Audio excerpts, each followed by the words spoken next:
Well, hello there. Are you ready for a good time? Are you going to have an original storyline involving a Red Ranger?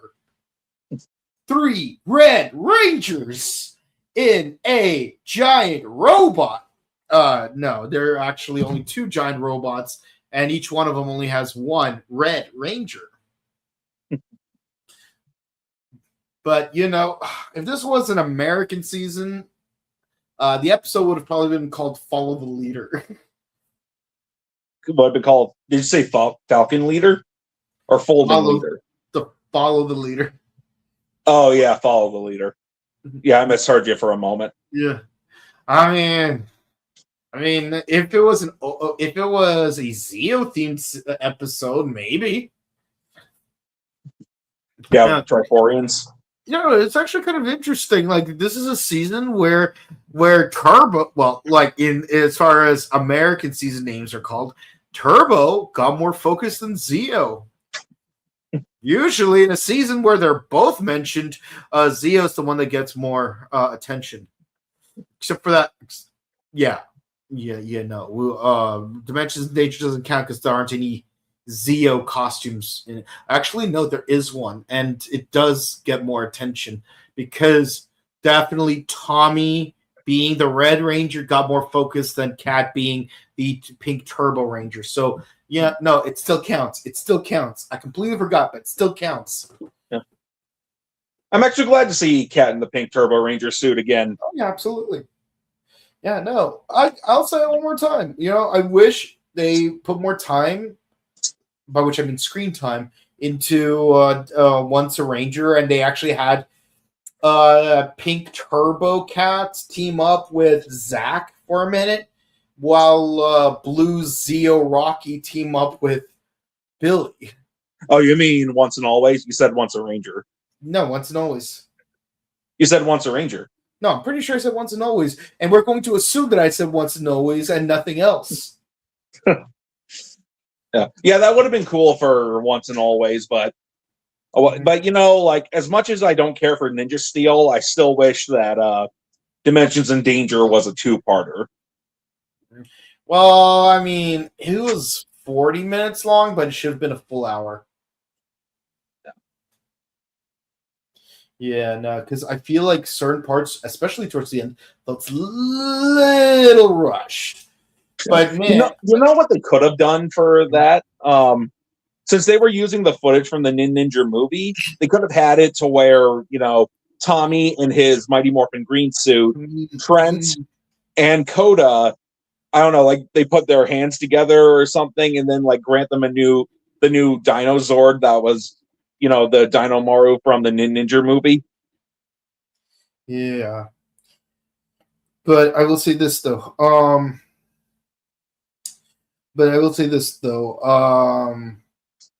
I mean, it's cool that we got more focus on Wes, Coda, and Gemma, and I would have loved to see more of them. Like, I mean, like they were like wearing hoods for a whole episode before that, and yeah, no, it's but it's really nice to see characters come back like Rocky, TJ, Gia, Trent.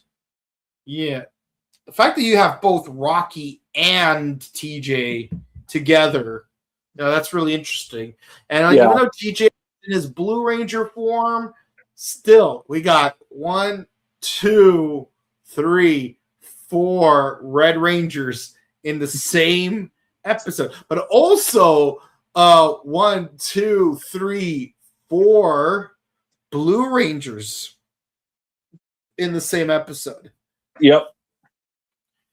Because both Rocky and TJ were Red Rangers who became Blue Rangers.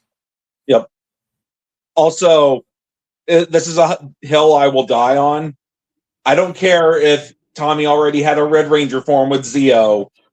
He still should have used his Red Turbo form against his robotic imposter. I mean, he can do it. It is confirmed that he does have the Red Turbo powers in the Master Morpher, they showed it off in the Soul of the Dragon comic, which is actually one of the very few things that's actually canon to the actual main main universe of Power Rangers rather than being its own thing. I mean, it's not canon, but things from it are referenced more in the TV show. Rather, there's more overlap of things that did happen in both the show and in the comic, but I still say that no, like the comics are not canon to the TV show. They're a separate canon. They are canon to the comics, and the TV show is canon to the TV show, but the comics is not canon to the TV show, and the TV show is not canon to the comics. Yeah, alternate universes. Yeah, no, and I know if Leo was here, he'd be like, multiverse. No. You don't get to say that. You don't get to say multiverse just to excuse, like contradicting lore and mythos and established plot lines. Yeah. Speaking of lore and plot lines, do you know what we're here to discuss today? It is the 45th and the final episode before the end game. Episode of No.1 Sentai Gozyuger, episode 45. Matching rings, all red stand by their comrades. And let me tell you, one thing I love about this episode is, we actually get to see more of Sasuke. Yeah. And I don't know. I wish we got more lore dive of what's Origa Red's deal, because don't get me wrong, cool costume design, really cool costume design. Like I want to be perfectly clear. I'm not gonna bash Luca because I've sung my praises for Luca. Luca is awesome, but it's more like on the toy side. It's like, you introduced this awesome character. Can we get more lore for him? Please, I want to know more about him, or do what King Oger did and just keep him around. With Prince. Yeah. Make Origa Red the Prince of this season, or even make a Toei Tokusatsu fan club exclusive on Origa Red. Mm-hmm. Yeah. No, he should have his own series with his own team, like a full team. Yeah. It's definitely a cool design. So I still hope that they make an action figure of him, so that not only can we, the fans, have a figure of him, but the person who designed it, the kid that designed him, I think he should also get an action figure of his character. Absolutely. I mean, that should go without saying. It's like I remember there was like a thing for like Gundam. It's like 2 lucky callers will get their own V8 or Mercurius. Yeah, if you reach us, you got it. Mm-hmm. Yeah. Imagine how hard it would be to actually reach them. And also, wouldn't that just mean first come, first serve? Yeah. Only 2 lucky callers. Mm-hmm. Mm-hmm. But, on the upside, wait, Ultraman has a Yuletide collection? What is that? I think it's a compilation of like the Christmas episodes. Oh, geez. There's even one with a Santa kaiju. Or so it shows on the back cover. Yeah. 9 holiday-centric episodes across 7 Ultraman series. Oh, yeah, look at that. It's Ultraman Ace. Yeah. But don't I technically already have that? Yeah. I mean, I've got all the Showa Ultraman series. I've got all the Ultraman series other than Decker and Arc, which I still need to get from Mill Creek. So the only show one I'm missing is 80. Yeah. But yeah, so yeah, Famine shows up and he's doing a number on the Rangers, and they're fighting back. And Sasuke's like, "Wow, look how cool they are! They're actually fighting back. This is so freaking awesome!" I'm like,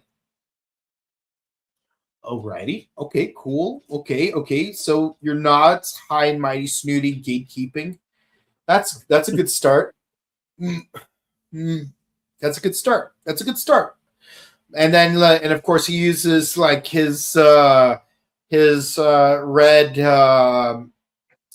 curtain thing to make themselves look like they disappeared. It's like, oh, they escaped. Well, I better leave. And then it turns out they were there the whole time. It's like, wow, he fell for it. That's good. Mm-hmm. Meanwhile, when they go back inside, it's like, by the way, guys, I have the Cock Ranger ring. You guys can have it if you guys have a #1 kaiju battle, which, in other words, is a cosplay contest.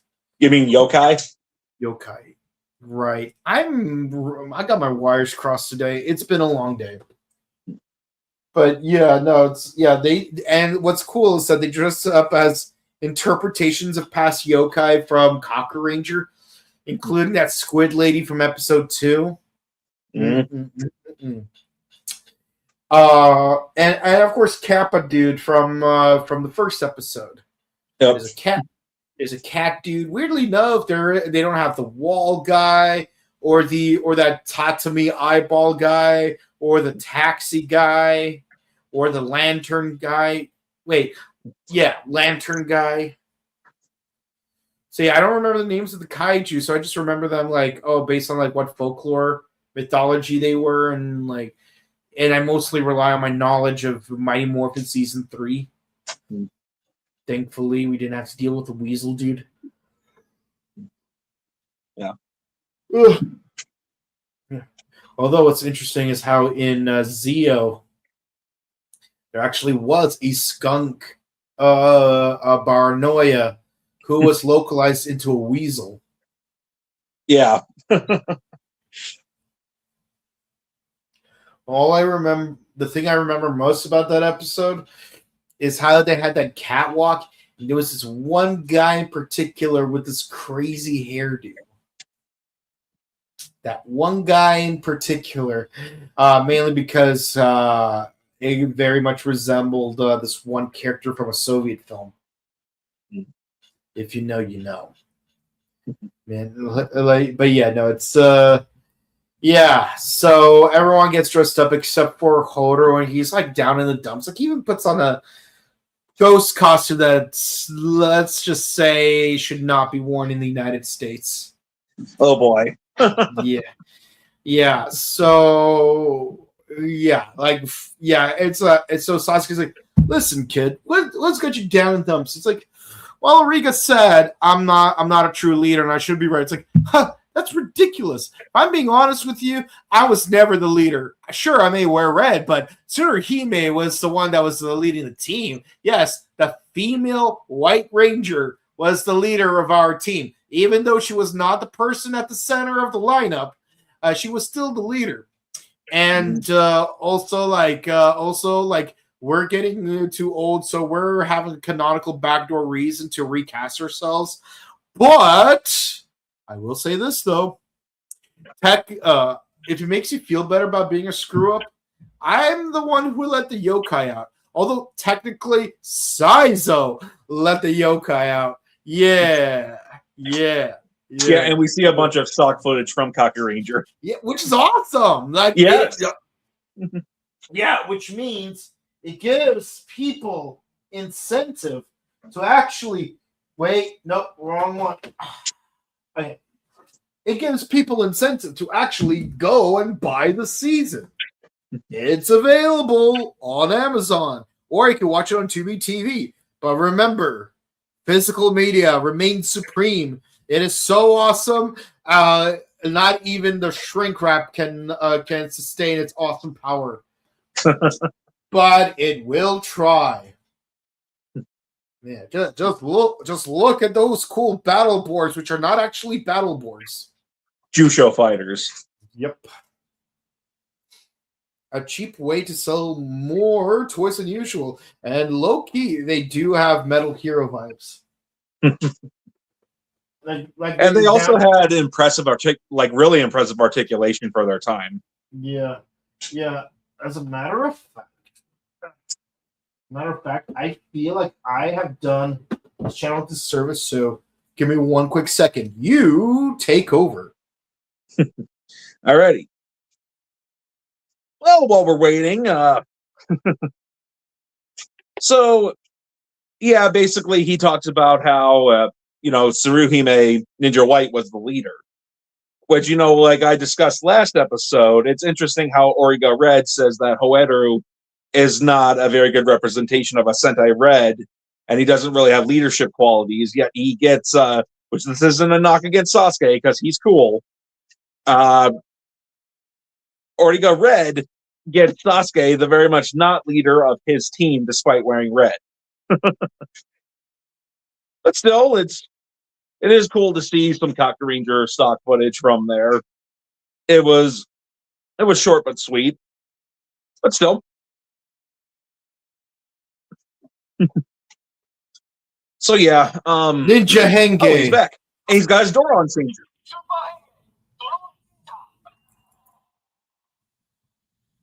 And he's got the pink Shogun sword. Yeah. I believe it or not, I actually got this literally the day after you and I first met. Nice. Yes. It was the last day of Morphicon 2012. Yeah. And believe me, the one toy I wanted more than any other in the entire in the entire convention, like literally, I'm like this, like I want nothing else other than this one thing, and it was the Muteki Shogun. And let me tell you, most people were selling the Zords individually for $40 a pop. I remember that. They weren't even selling the full Megazord, just the individual Zords, and each one was $40. So if you could find all five, you're still gonna have to pay $200. Mm-hmm. Last day of the convention, this baby was. I found this baby right here for $20. But damn. For $20, the only thing missing was the sword and the helmet. Yeah. Yeah, I mean, it is kind of weird that the crane is pink instead of white, and you have these lightning bolts. But, 4 out of 5 ain't bad. Yeah. And, yeah, oh, man. But, yeah, and because I was in cosplay, the guy gave me a discount, so I got it for $5. Yeah, because he just wanted to get rid of the product and giving this thing away for $5 is better than nothing because it's just gonna go back to storage anyways. Yeah, I guess it wasn't selling, but I know there's an ethnic joke in here somewhere, but I'm not gonna do it. But yeah, so I walked out a happy camper. And yes, incidentally, that cosplay that I wore was actually my very first cosplay I've ever done in my entire life. Mm-hmm. Nice. And I've definitely had times to where I've struck out. I've been very lucky with finding a certain item at a convention. Yeah, and obviously that one cosplay, my very first cosplay, is none other than Akashi Satoru. I literally just got the jacket the day you and I met. I remember you wearing that. Yeah, and it's I still have that jacket. In fact, I wore that jacket when I had a certain other fateful encounter. I do not have a photo of it, so I am going to just look for it here somewhere. It's here somewhere. Well, it's interesting that you mentioned those things because one. At that same Morphicon you and I first met, which was my first Morphicon in 2012, it was used, but I found an RV Robo with all the pieces and its box. So, I got that. and this was before Car Ranger became my favorite Sentai. That's And really cool. and two, it's also interesting that you mentioned Satoru Akashi was your first cosplay, because my first cosplay I ever did was Captain Marvelous. Yes, it was. and on that same day, I also met Steve for the first time, and he was dressed up as Captain Marvelous. Yeah. Although I didn't cosplay Captain Marvelous at the 2012 Morphicon, it wasn't until 2013 at like another con, like a more local con, that I cosplayed Captain Marvelous. Yeah. Yeah. But yeah, no, I still have that Akashi Satoru jacket, so you have Gonin Akai no Hiro. Yes. Yeah. So let's see. We've got Red Mask, Red Falcon, Red Turbo, Boken Red, and Gomon Red. Yeah. Yeah, 3 consecutive Red Rangers and 2 3 car themed ones. Yeah.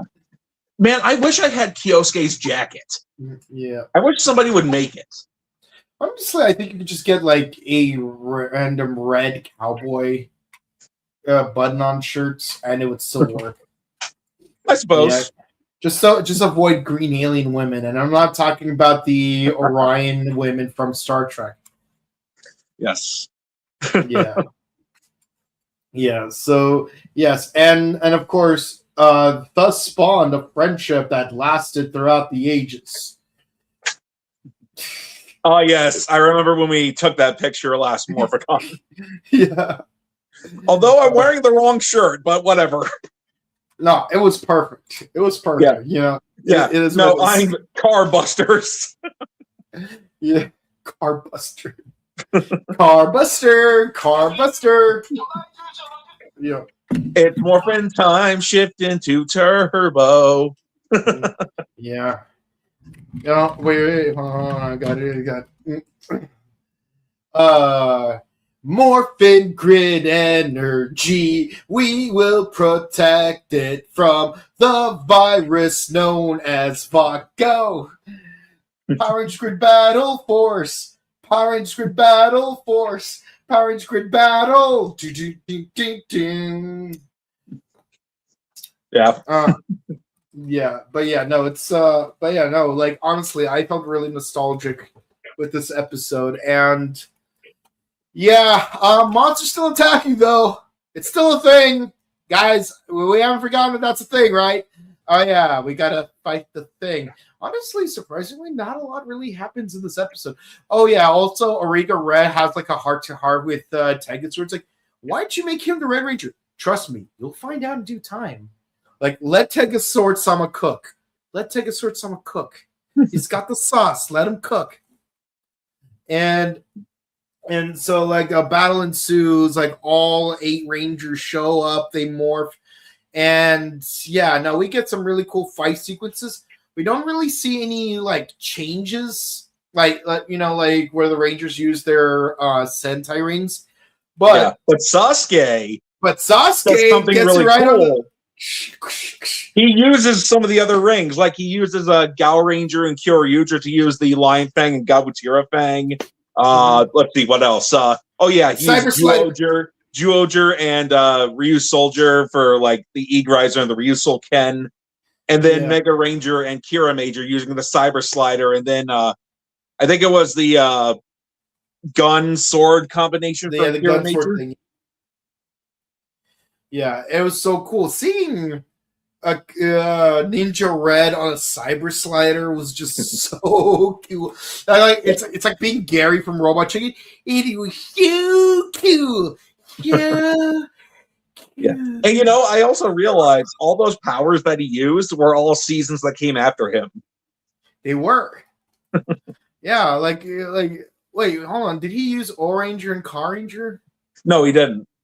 That's a darn shame because he got the Mega Ranger and but yeah, the point is he still used seasons after him while Ryu Goju Wolf used Dynamite power to use his Bakuhatsu.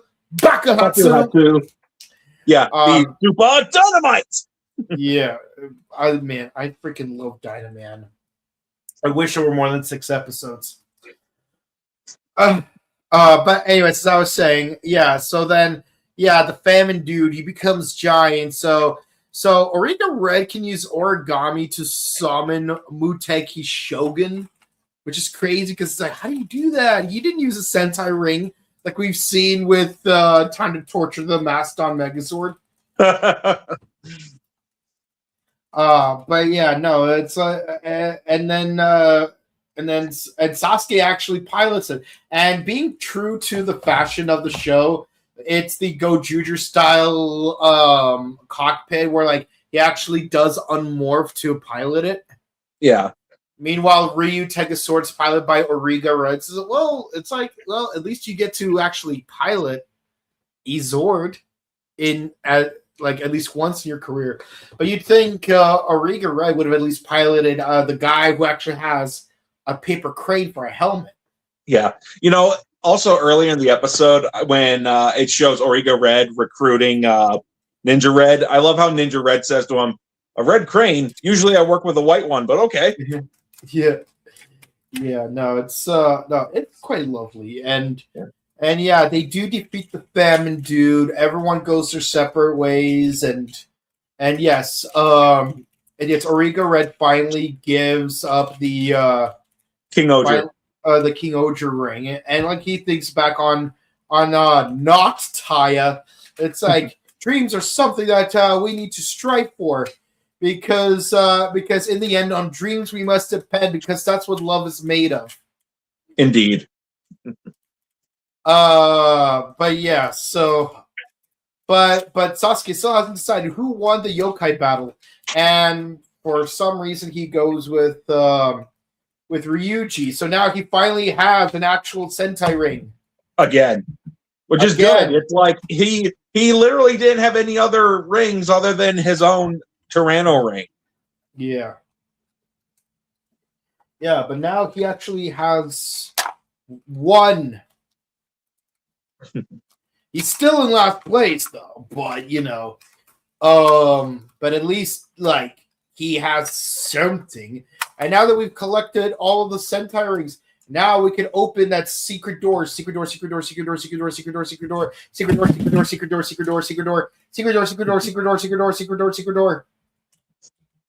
find the Triforce inside of it? Yes. Come on, Blue. You know you can't go in there. Yeah, no one must speak of what's inside the secret door. Yep.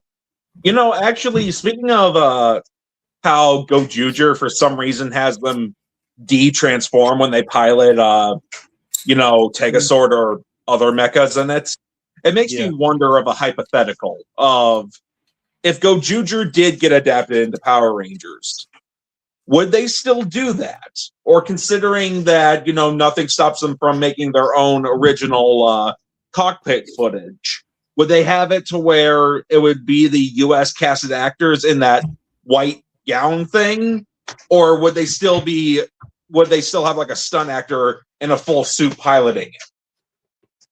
Knowing them, they're just gonna make their own American original cockpit where they just have the Rangers still in their suits.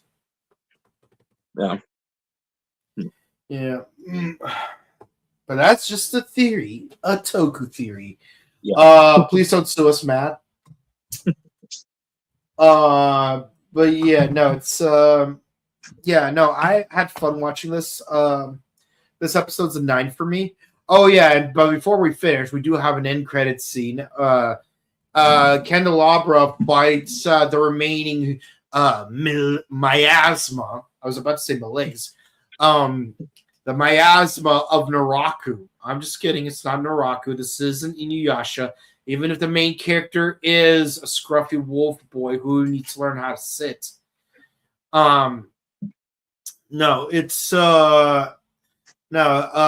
He finds the miasma of the famine guys. I will use this to destroy the Gozyuger. I'm like, bro, you're still at this? Yeah. So that's where we end the episode. Yeah, I give it a 9 as well. It was a fun episode. Nice Cocker Ranger callbacks. it was just fun and entertaining. Oh yeah. Yeah, I had fun in here. So yeah, not much in the way of comments. We got Elliot saying I like Sentai Hero, and Sentai Hero likes you too. Thank you for watching. If you enjoyed, please be sure to comment, like, and subscribe to us on YouTube, Facebook, Twitter, Instagram, hitting the bell icon to stay notified. For our latest videos, we discuss #1 Sentai Gozyuger, Ultraman Omega, with 1 episode remaining, and we'll discuss it next week. Kamen Rider Blade, Kamen Rider Z, and Tojima Tanzaburo wants to be a Kamen Rider. And in the latest episode, we will be reviewing 30 minutes as of this moment. So definitely stop by, check us out, drink some tea, don't break any windows. And if you see guys dressed up as skeletal luchadors with giant wrestler belts, run. Don't put on a tiger mask and try to take them on. Just don't. But with that in mind, we love you guys. Please be sure to check out our personal content. Want to say hi to us in person? We will be attending the following conventions on an official capacity. We're going to be at Pasadena Comic-Con, which is in 12 days at the Pasadena Convention Center. Robo Toy Fest on May 31st at Burbank Marriott Convention Center, and Power Morphicon on August 28th through the 30th at the Pasadena Convention Center. Also check out our sister channel, The Buttery Show, where we discuss all things movies and TV shows, vlogs and interviews, and we're going to be filming some more when we go to those conventions.